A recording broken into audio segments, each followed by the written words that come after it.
kita bertemu lagi. Hari ini saya akan membahas eh, bagian dari komunikasi politik itu sendiri. Hari ini secara spesifik saya akan membahas soal propaganda. Eh, Tentunya kata propaganda ini bukan sesuatu hal yang baru kita dengar. Propaganda ini dalam berbagai situasi, dalam berbagai dinamika, dalam berbagai eh, proses komunikasi politik itu menjadi hal yang tak bisa dilepaskan begitu saja. Bahkan hampir dipastikan propaganda ini akan hadir dalam setiap percobaan komunikasi politik atau dalam sebuah proses komunikasi politik. Kenapa propaganda ini sering dilakukan?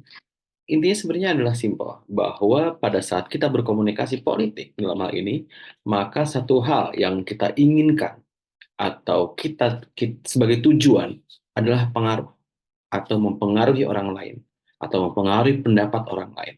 Begitu. Nah, pada saat kita berbicara soal mempengaruhi pendapat orang lain, maka kita akan bicara soal propaganda. Jadi propaganda itu bukan hanya eh, proses transfer informasi dari komunikator ke komunikan atau proses pembahasan, bukan hal-hal yang misalnya secara umum sudah kita pelajari dalam dalam pengantar ilmu komunikasi atau pengantar ilmu jurnalistik, bukan seperti itu. Tetapi pada saat kita bicara soal propaganda, maka intinya atau bebannya adalah mempengaruhi pendapat orang lain. Itulah kenapa kita akan bahas propaganda dalam salah satu kuliah komunikasi politik hari ini bersama saya. Nah, pertanyaan pertama, Pak Abi, propaganda itu sejak kapan sih? Saya akan berani sebut bahwa propaganda itu sudah hadir sejak manusia pertama kali mengenal komunikasi. Kapan manusia pertama kali mengenal komunikasi? Tentunya sejak pertama kalinya. Dan kita bisa tarik ini dalam sains, atau dalam agama, atau dalam apapun, tergantung kepercayaan kalian kapan manusia itu hadir. Tetapi pada saat seorang manusia bertemu dengan manusia lainnya, ada dua manusia atau lebih, maka dia sudah berubah menjadi zoon politikon. Maka dia sudah berubah menjadi apa yang disebut sebagai makhluk yang berpolitik. Dan pada saat seorang makhluk ataupun saya tidak tahu binatang, ya maaf, saya bukan pakar di bidang itu, tetapi pada saat kita bicara dua manusia atau lebih, maka kita akan bicara bagaimana mereka akan melakukan yang namanya komunikasi politik. Dan bisa jadi itu juga mulai mengenal mereka namanya propaganda. Ya. Propaganda sendiri adalah suatu hal yang lumrah, suatu hal yang umum, bahwa tiap orang itu berusaha mempengaruhi pendapat orang lain atau membentuk opini publik. Kalau kita tarik dalam konteks komunikasi massa, bukan lagi dua orang ataupun bisa jadi kelompok ataupun grup ataupun dalam sebuah konteks kekinian adalah komunikasi publik melalui medium-medium teknologi. Bisa medium konvensional, televisi, radio, cetak, atau kita bicara soal medium-medium yang terbarukan seperti media digital dan lainnya. Tetapi mungkin saya akan mulai tarik pada saat uh, dunia mengenal yang namanya Perang Dunia Pertama 1918, ya. Lalu kita mengenal juga bagaimana propaganda dimulai. Yang terlihat sekali itu adalah di Perang Dunia Kedua melalui Nazi, melalui bahkan mereka punya menteri propaganda sendiri.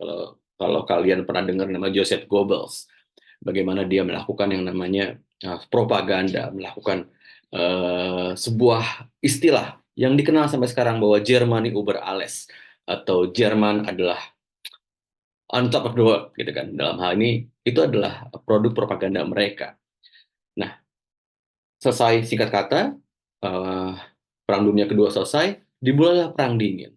Perang Dingin antara Amerika Serikat dengan Uni Soviet, negara yang sekarang sudah tidak ada, yang pasti kalian tidak kenal lagi, tapi kalian pernah dengar, gitu kan. Dan itu adalah sebuah pertarungan pengaruh melalui propaganda-propaganda. Dan itu kita namakan sebagai Perang Dingin. Perang Dingin itu adalah perang di mana tidak lagi menggunakan senjata, tapi menggunakan perang pengaruh. Mungkin di sini teman-teman terlalu kecil atau mungkin belum lahir pastinya gitu, pada saat kita mengenal bagaimana Hollywood selalu mencitrakan mereka sebagai hero atau sebagai penyelamat bumi penyelamat dunia, you name it, apapun gitu. Kita mengenal sosok Rambo di sana. Kita mengenal sosok siapa yang kalian, bahkan Man in Black, atau yang kekinian mungkin adalah maybe John Wick, apapun gitu kan. Apapun yang intinya adalah orang Amerika tidak pernah kalah. Sih, bahkan pada saat kalian sekarang bicara soal konflik di Palestina, maka kita akan bicara soal bagaimana mereka melakukan yang namanya propaganda dengan mesin-mesin media mereka sendiri. Seperti New York Times, seperti CNN, bahkan di situ ada Fox News juga. Apapun perbedaan pendapat di internal mereka, pada saat mereka bicara soal konteks luar negeri, maka Amerika itu selalu rapi. Dan itu sudah ditanamkan sejak dini atau sejak perang dingin tadi, bahwa mereka punya keberpihakan ataupun mereka punya misi tersendiri dalam melakukan propaganda pada dunia. Ya, apalagi sekarang dengan media digital, jangkauan dan pengaruh propaganda telah tumbuh mempengaruhi politik, ideologi, dan masyarakat dalam era modern. Sehingga jauh lebih kompleks sekarang daripada yang kita kenal propaganda-propaganda yang mungkin di era-era zaman masa lalu. Nah, sekarang mungkin saya akan lebih lebih spesifik. Kita akan bercerita bagaimana propaganda itu sendiri. Nah, saya berani bilang, bahkan bukan saya, menurut Jacques, tahun 65 ini, propaganda modern itu beroperasi dengan berbagai jenis kebenaran. You name it. Ada yang namanya setengah kebenaran, ada yang namanya kebenaran terbatas, lalu ada kebenaran kontekstual. Ya, dalam waktu belakangan ini, propaganda ini sendiri digunakan untuk tidak hanya dalam konteks nation tadi yang saya bilang perebutan-perebutan apa pengaruh, tapi juga misalnya kita cari skup yang lebih mikro, yaitu digunakan oleh partai politik. Misalnya kalau kita sekarang mau pemilu nih, misalnya gitu, ataupun kita mau ada apapun yang sifatnya membutuhkan publik, maka kita akan melihat bagaimana propaganda itu dimainkan. Bahkan propaganda ini sendiri masuk bukan hanya ke politik, tapi juga pemasaran, ekonomi. Dan itu hal yang normal, hal yang wajar. Lalu kalian bertanya, "Pak, berarti propaganda itu selalu negatif dong?" Siapa bilang? Propaganda itu tergantung kalian mau kemana arahnya.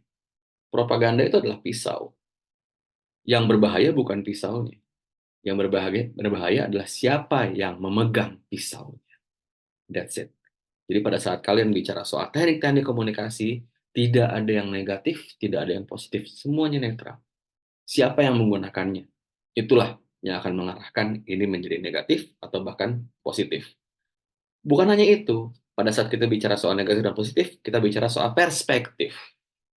Sesuatu yang sifatnya misalnya, taruhlah saya bilang tadi kan, bahwa Amerika sudah pro Israel sejak sejak sejak saya mengenalnya, gitu. Sejak saya mengenal Amerika, sejak negara, saya nggak akan ngomong negara Israel, tapi sejak Israel diproklamirkan sebagai negara, maka kita akan bicara soal bagaimana propaganda ini dimainkan dan bagaimana apa namanya keberpihakan itu jelas-jelas terlihat gitu kan. Nah, propaganda itu memainkan pisaunya di situ, digunakan oleh siapapun dan digunakan dalam perspektif yang seperti apa. Israel, Amerika Serikat, buat Amerika Serikat, buat warga Amerika Serikat yang pro Israel, maka pisau propaganda yang digunakan oleh Israel itu adalah for good. Ya, mungkin kalian tidak menerima itu, tapi faktanya seperti itu.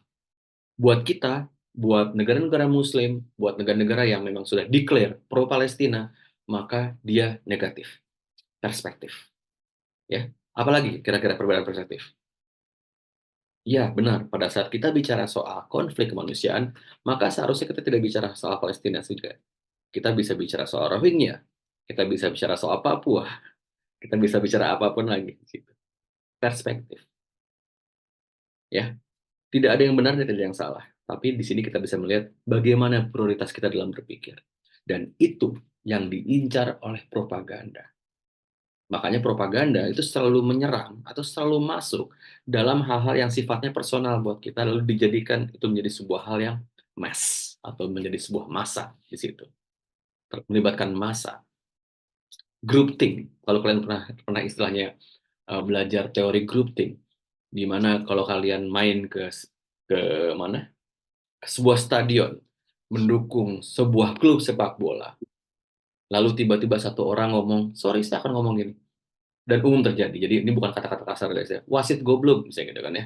Simple, hanya wasit goblok kalau di Indonesia seperti itu. Satu orang ngomong itu, saya jamin dalam waktu 5 menit, 10 menit, 15 menit, yang ngomong ribuan. Groupthink. Dan itu adalah propaganda yang paling sederhana. Menggaungkan opini. Dan opini itu diikuti atau dibelokkan oleh orang lain.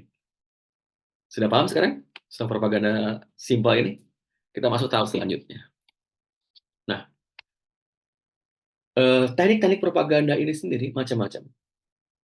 Mungkin kalian bisa browsing bahwa tahun 37 ada yang disebut organisasi disebut Institute of Propaganda Analysis, IPA, IPA, ya. Organisasi ini dibentuk secara khusus memang untuk menyebarkan kesadaran di kalangan warga dalam hal ini Amerika Serikat tentang apa itu propaganda politik dan bagaimana kita membuat apa ya barikade atau membuat tembok di diri kita sendiri untuk mendefinisikan bahwa apakah kita menjadi korban propaganda atau menjadi suatu hal yang sifatnya diberikan imun terhadap informasi itu sendiri. Bayangkan, tahun 37, hampir satu abad yang lalu, bahwa ada sebuah organisasi yang menyadari bahwa kekuatan terbesar ataupun cara bertahan yang paling kuat dalam menghadapi informasi bukan dengan sensor, tapi dengan memperkuat diri kita sendiri menjadi sebuah istilahnya teknik teknik berpikir untuk melihat apakah kita menjadi korban dalam sebuah informasi atau enggak. Selang satu abad ternyata mereka masih gagal dan kita masih banyak yang belum tahu bagaimana caranya mendefinisikan apa itu propaganda dan apakah kita menjadi korban dari informasi itu sendiri. Korban dalam hal ini adalah quote and quotes ya, korban karena jarang yang merasa jadi korban. Definisi paling sederhana juga adalah propaganda itu sebagai ekspresi pendapat atau tindakan oleh individu atau kelompok yang secara sengaja dirancang untuk mempengaruhi pendapat atau tindakan individu dan kelompok lain dengan tujuan yang telah ditetapkan. Misalnya, saya nggak suka si A, di sini ada B dan C, maka B dan C ini sebisa mungkin akan saya pengaruhi dengan propaganda saya agar mereka bisa jadi tidak suka dengan A atau justru menyukai A, who knows? Tergantung sayanya tentunya, gitu kan? Nah, bagaimana caranya? Ada 7 fitur yang menunjukkan penggunaan propaganda. Di sini saya sebutkan ada name calling, glittering generality, transfer, testimonial, plain false, card stacking, and bandwagon. Itu kata-kata bahasa-bahasa yang atau terms yang baru kalian dengar. Oke, kalau gitu saya jelaskan hari ini. Ya, ada name calling, itu labeling pada suatu hal atau suatu pihak baik dengan makna positif maupun negatif. Misalnya, tahun 2021 Donald Trump itu spesifik dia tidak pernah menyebut COVID-19 sebagai virus. No. Sorry, bukan tidak pernah menyebutnya sebagai virus COVID-19. Tapi dia selalu menyebut sebagai China virus atau virus Cina. Kenapa? Dia ingin warga Amerika melihat bahwa COVID ini adalah perbuatan Cina. Ya, de facto memang dari Cina, tapi bukan berarti itu adalah sebuah intensi kan. Nah, Trump memanfaatkan yang namanya COVID ini sebagai sebuah political power dari dia untuk membuat Amerika ataupun rakyat Amerika benci dengan Cina. Basically yang mereka sudah benci, tapi Trump menambah ini menjadi sebuah hal yang disebut sebagai name calling tadi. Virus Cina, wow, ngeri sekali ya. Atau bahkan mungkin kalian simpel sekarang ya. Prabowo pada pemilu 2024 dia menyebut dirinya gemoy. Saya sendiri belum tahu gemoy ini sejak kapan lahirnya, tapi minimal selama setahun 2 tahun ke belakang ini kalian sudah tahu kan gemoy itu apa? Apa ya gemoy itu dalam bahasa Sunda atau lintuh, lintuh itu apa ya? Mungkin kayak saya agak-agak gemuk gitu kan, huggable, chubby atau apapun namanya itu namanya namanya gemoy gitu istilahnya gitu kan. Nah, ini juga menjadi hal yang lucu pada saat name calling itu menjadi identitas ya. Dan kalian tahu nggak identitas yang paling lama yang melekat itu adalah negro. Ya, negro itu apa? Negro itu dalam dalam bahasa Latin, bahasa Portugis mungkin kalau saya nggak salah itu adalah gelap, orang hitam, tapi bukan berarti tendensinya itu adalah menyebut dia sebagai orang yang berbeda, enggak. Saya masih ingat waktu itu mungkin karena saya punya pengalaman, punya punya ketertarikan dengan sepak bola ya, saya akan ngomong tentang sepak bola. Ada seorang striker pernah main di MU, Edinson Cavani. Saat itu dia bermasalah dengan pihak Premier League karena dia menyebut salah seorang back ataupun center back yang menjaga dia dengan negrito atau negro. Semua orang marah, menyangka Cavani melakukan hal yang sifatnya rasis. But he's not. Karena kata negro ini sendiri di Amerika Selatan itu adalah kata yang wajar atau menyebut seseorang dengan kulit gelap sebagai negro. Persis kalau kita nyebut bule, ya kan? Nah, itu adalah hal-hal yang sebenarnya sifatnya peyoratif. Pada saat kita menyebut Cina di luar negeri itu biasa. Cina itu biasa. Tapi karena di Indonesia punya sejarah dengan anti Cina, maka akhirnya kan Gus Dur mengganti Cina itu menjadi Tiongkok kan.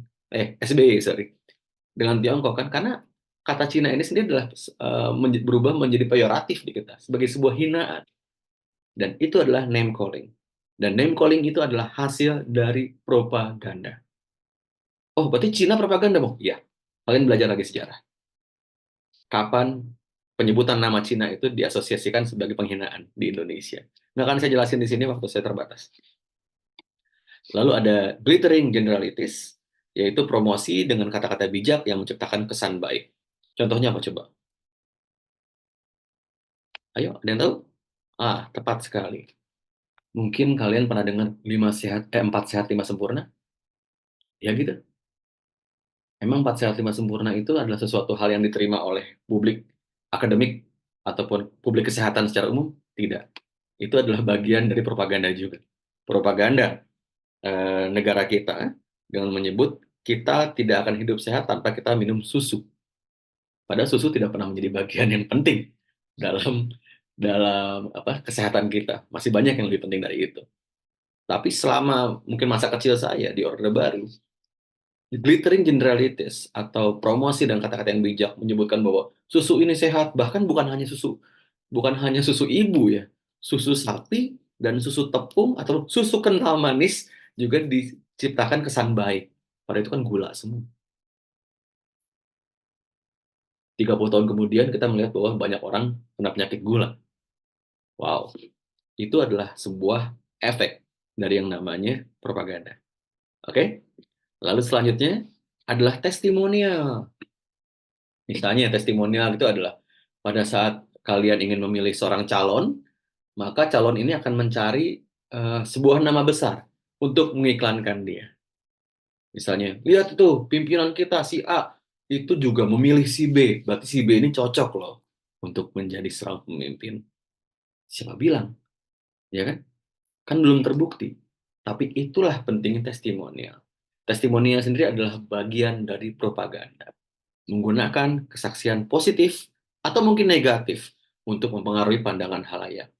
Yang kalian butuhkan adalah seorang selebritas di situ, atau mungkin kalau dalam konteks kekinian sekarang adalah selebgram, ya kan? Nah, lalu ada plain folks. Ini propagandis ataupun orang yang melakukan propaganda tadi mendekatkan diri pada nilai dan gaya hidup suatu kelompok masyarakat untuk mengidentifikasikan dirinya sebagai bagian dari kelompok tersebut. Contohnya apa coba? Gampang. Mungkin kalian akan marah sama saya, nggak masalah. Tapi saya akan sebut pada kalian bahwa semua terpidana atau semua yang sedang disidang itu tiba-tiba mereka pakai baju koko sama yang namanya peci. Ada yang membantah itu? Atau mungkin perempuan tiba-tiba pakai jilbab? Benar. Itu adalah plain false. Bahwa nilai-nilai yang dianggap suci di negara kita sebagai mayoritas Islam adalah menggunakan jilbab ataupun pakai peci sebagai tanda ataupun quote and quotes sering ke masjid seperti itu. Padahal kita tahu sehari-hari mereka nggak seperti itu. Tapi begitu mereka terpidana, mereka disidang, mereka berubah menjadi lebih, kata-kata kasarnya mungkin lebih Islami. Kenapa? Agar mereka merasa bisa diampuni oleh publik. Mereka mengidentifikasi dirinya mereka sebagai plain folks. Itu juga adalah propaganda. Udah mulai ngeri belum? Iya, sama. Saya juga gitu kan. Lalu ada bandwagon. Bandwagon ini gampang banget. Pilih A, pilih A. Kenapa? Karena banyak orang sudah milih dia. Ya terus kenapa milih dia? Biasanya kita nggak bertanya seperti itu. Bandwagon itu adalah, ayo, come on. Bandwagon itu adalah apa ya? Kalau bahasa Indonesianya, eh kereta atau delman atau apapun lah gitu. Pokoknya mungkin bisa kereta kuda lah. Zaman dulu tuh kereta kuda bandwagon itu. Jadi ayo naik sama kita bareng-bareng kita ke tujuan itu. Kenapa? Gue udah naik nih, nah gitu. Jadi alasannya hanya simple bahwa are you with me or not gitu. Kamu mau ikut sama saya atau enggak? Ayo kita keren. Padahal bukti-buktinya tidak pernah ada, dan ini adalah bagian dari propaganda itu, mengajak halayak untuk ikut serta dalam program atau gagasan yang diusulkan propagandis dengan argumen yang simpel bahwa semua orang sudah ikut atau sudah melakukannya. Oke, itu bandwagon. Lalu ada yang namanya card stacking. Ini contohnya pada saat pemilu, semua orang balapan menggunakan survei. Nih, di survei, kita menang di sini, kita menang, kita jago di sini. Padahal ada bagian lain dari survei yang sama yang menunjukkan bahwa mereka lemah. Tapi tidak pernah diungkapkan. Kenapa? Seorang propagandis selalu menyusun fakta-fakta atau bukti yang mendukung opini mereka atau mendukung dalam hal ini kekuatan mereka.